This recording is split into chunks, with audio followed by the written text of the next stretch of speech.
بسم اللہ الرحمن الرحیم۔ پیارے پیارے بھائیوں، پیاری پیاری بہنوں، پیارے پیارے دوستوں،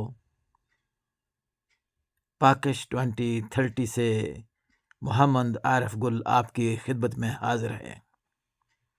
آج بات کروں گا ایک فقیر کی۔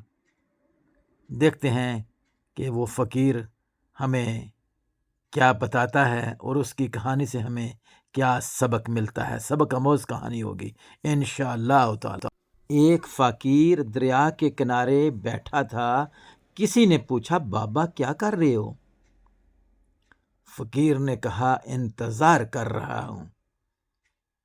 کسی نے پوچھا، کس چیز کا؟ تو فقیر نے کہا، مکمل دریا بہہ جائے تو پھر دریا پار کروں گا۔ اس آدمی نے کہا، کیسی بات کرتے ہو بابا؟ مکمل پانی بہہ جانے کے انتظار میں تم یہاں کب تک بیٹھے رہو گے؟ آدمی نے کہا، بابا اس طرح میں اور تم کبھی دریا پار ہی نہیں کر پائیں گے۔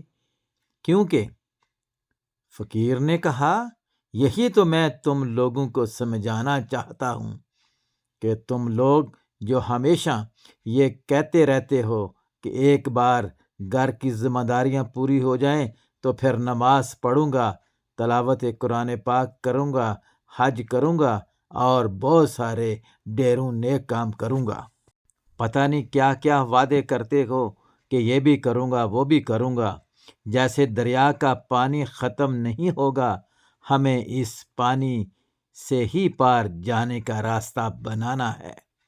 اسی طرح زندگی ختم ہو جائے گی، پر زندگی کے کام اور ذمہ داریاں کبھی ختم نہیں ہوں گی۔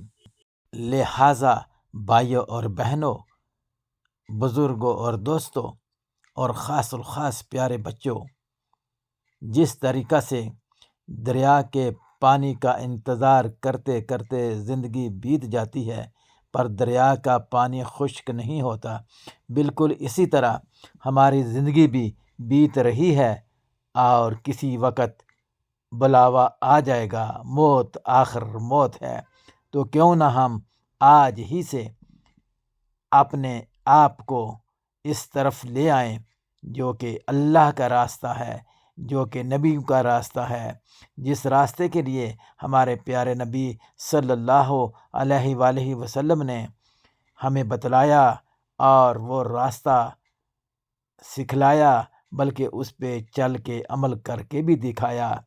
ہمیں انتظار نہیں کرنا چاہیے، کیا پتہ موت کس وقت آ جائے اور ہمارے ارادے ادھورے رہ جائیں۔ بھائیوں اور دوستوں، بہنوں اور بزرگوں، پاکش 2030 کی کاوش ہے کہ خود بھی اور آپ بھی نیک ہو جائیں اور اپنی ذمہ داریوں کو سمجھیں اور ان کو نبھانے کی کوشش کریں انشاءاللہ تعالی، انشاءاللہ تعالی۔